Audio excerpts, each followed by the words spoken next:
नमस्कार मंडळी. सध्या आपण हार्ट अटॅकच्या बातम्या खूप ऐकतो. विशेषतः मध्यमवयीन किंवा यंग लोकांमध्ये हार्ट अटॅक आलेला ऐकला तर आपल्यालाच भीती वाटते. शिवाय रागाचं काहीतरी हार्ट अटॅकशी संबंध आहे असंही आपल्या कानावर आलेलं असतं. तर 29 सप्टेंबरला वर्ल्ड हार्ट डे आहे. या निमित्ताने आपल्या हार्टला आपल्या रागापासून प्रोटेक्ट करायचं असेल तर त्याचा करेक्ट काय ॲटिट्यूड हवा हे समजून घेऊया. रिसर्च आपल्याला असं सांगतो की रागीट व्यक्तींमध्ये रक्तवाहिन्या कडक होण्याचं प्रमाण 2 ते 3 पटींनी नॉर्मल माणसांपेक्षा जास्त असतं. कोलेस्ट्रॉल वाढण्याचं प्रमाण 3 ते 4 पटींनी, तर हार्ट अटॅक येण्याचं प्रमाण साधारणतः 3 पटींनी जास्त असतं. म्हणजे काय होतं की जेव्हा आपल्याला राग येतो तेव्हा आपल्या शरीरामध्ये स्ट्रेस हॉर्मोन्स जनरेट होतात. आता ही स्ट्रेस हॉर्मोन्स आपलं ब्लड प्रेशर वाढवतात, हार्ट रेट वाढवतात. त्याचबरोबर आपल्या रक्तात सर्क्युलेट होणारं कोलेस्ट्रॉल आणि ब्लड शुगर पण वाढवतात. आता हे कोलेस्ट्रॉल सर्क्युलेट होता होता ते रक्तवाहिनीच्या आतल्या वॉलवरती एक थर जमा करत राहतं, चिकटत राहतं. तुमच्या लक्षात येऊ शकेल, एरवी रक्तवाहिनी ही इलॅस्टिक असते. म्हणजे रक्तप्रवाह कमी जास्त झाला तर आपला डायमीटर कमी जास्त करून ती ब्लड फ्लो ॲडजस्ट करत असते. पण जर रक्तवाहिनीच्या आतल्या वॉलवरती कोलेस्ट्रॉलचा थर जमला तर ती रक्तवाहिनी कडक होणार आहे, ज्याला आर्टेरिओस्क्लेरोसिस असं म्हणतात. आता ही कडक रक्तवाहिनी आपला डायमीटर ॲडजस्ट करू शकणार नाही. म्हणजे जेव्हा जेव्हा ब्लड फ्लो वाढेल तेव्हा तेव्हा ब्लड प्रेशर वाढायला लागणार आहे. दुसरा भाग असा की रक्तवाहिनीच्या आत असे थर जमल्यामुळे त्याचा डायमीटर हळूहळू कमी होत जाणार आहे. आणि ज्या छोट्या रक्तवाहिन्या आहेत, ज्याला आपण कॉरोनरी आर्टरीज म्हणतो, ज्या प्रत्यक्ष हार्टलाच ब्लड सप्लाय करतात, त्यांच्यामध्ये जर असा थर जमला तर साहजिकच त्या ब्लॉक होण्याचं प्रमाण वाढणार आहे, जेणेकरून आपल्याला हार्ट अटॅक येऊ शकतो. हे जर बदल आपल्या रक्तवाहिन्यांमध्ये वर्षानुवर्ष घडत राहिले तर आपल्या रक्तवाहिन्या कडक होणं, कोलेस्ट्रॉल कायमचं वाढलेलं असणं, हार्ट रेट, ब्लड प्रेशर सदैव जास्तच असणं आणि पर्यायाने हार्ट अटॅक येण्याचं प्रमाण हे सगळंच वाढणार आहे. आता काही लोक असं म्हणतात की अहो, आम्ही राग व्यक्तच नाही करत, आम्ही राग गिळून गप्प बसतो. नाही, हे तर त्याहून डेंजरस आहे. असं म्हणतात की सप्रेस्ड अँगर हा ओबेसिटी किंवा स्मोकिंगपेक्षाही जास्त डेंजरस आहे.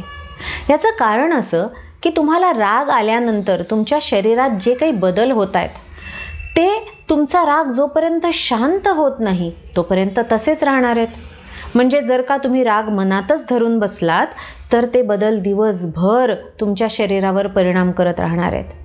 त्यामुळे राग आला तर तो व्यक्त न करणं हेही फारसा हेल्दी ऑप्शन नाही आहे. मग आता या रागाचं करायचं काय? सगळ्यांवर राग काढत ओरडाआरडा करत सुटायचं? नाही. तर आपल्या हार्टला प्रोटेक्ट करण्यासाठी रागाचा हिलिंग ॲटिट्यूड जाणून घेणं आपल्यासाठी फार गरजेचं आहे. रागापासून आपल्याला हार्टला प्रोटेक्ट करायचं आहे तर आपल्याला उत्तम इमोशनल मॅनेजमेंट शिकणं गरजेचं आहे. रोज 10 मिनटं वेळ काढा आणि दिवसभरात आपल्याला कुणाकुणाचा राग आला होता ते आठवून पहा. हा राग आयदर स्वतःशी बोलून किंवा आपल्या वहीत लिहून व्यक्त करून टाका. राग ही एक ॲक्टिव्ह इमोशन आहे. सो खूपदा बोलून ना मनाचं समाधान नाही होत. त्यामुळे मी लोकांना सांगते, एखादी पंचिंग बॅग घ्या किंवा घरी लोड तक्क्या असतील त्यांना पंच करून, किक करून राग पूर्णपणे व्यक्त करून टाका. मन अगदी न्यूट्रलला येणं गरजेचं आहे. एकदा तुम्ही रागाबद्दलचा अवेअरनेस आणायला सुरुवात केलात की तुम्हाला राग कशाने येतो, म्हणजे रागाचे ट्रिगर्स काय आहेत हे तुम्हाला ओळखता यायला लागेल. आता काही वेळेला या ट्रिगर्सना कसं हँडल करायचं हे शिकण्यासाठी तुम्हाला प्रोफेशनल हेल्प लागू शकेल. बरेचदा मी असं बघते की रागीट प्रवृत्तीच्या व्यक्ती या generally high energy go getters असतात आणि त्यामुळे मी त्यांना असं ॲडवाईस करते की तुमच्या एनर्जीला मॅच होणारी एखादी ॲक्टिव्हिटी सिलेक्ट करा. म्हणजे जिम्नॅस्टिक्स असेल, रनिंग असेल, झुंबा असेल, डान्सिंग असेल. तुम्ही जर हा एक्सरसाइज रेग्युलरली करत राहिलात तर तुमच्या हाय एनर्जीला एक्सप्रेस व्हायची पण संधी मिळते.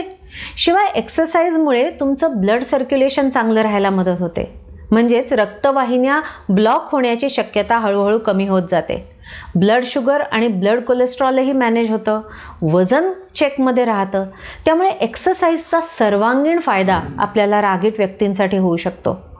दुसरं असं की जर तुम्ही रेग्युलरली प्राणायाम, डीप ब्रीदिंग, योगा, मेडिटेशन यासारखे उपाय करत राहिलात तर हे उपाय इतके प्रभावी आहेत की यामुळे रागात झालेले हार्मफुल चेंजेस आपल्याला रिव्हर्टसुद्धा करता येतात. होमिओपॅथीमध्ये सुद्धा रागावरती प्रभावी उपाय करणारी औषधं आहेत. राग ही एक प्रोटेक्टिव्ह इमोशन आहे, त्यामुळे आपल्याला राग काढून नाही टाकायचा आहे, तर तो योग्य तऱ्हेने हेल्दी वेमध्ये मॅनेज करायला शिकायचा आहे. तुमच्या माहितीत जर का अँग्री यंग मंडळी असतील तर त्यांच्याशी हा व्हिडिओ जरूर शेअर करा आणि या वर्ल्ड हार्ट डेच्या निमित्ताने रागाचा हेल्दी ॲटिट्यूड प्रॅक्टिस करायला नक्की सुरुवात करा.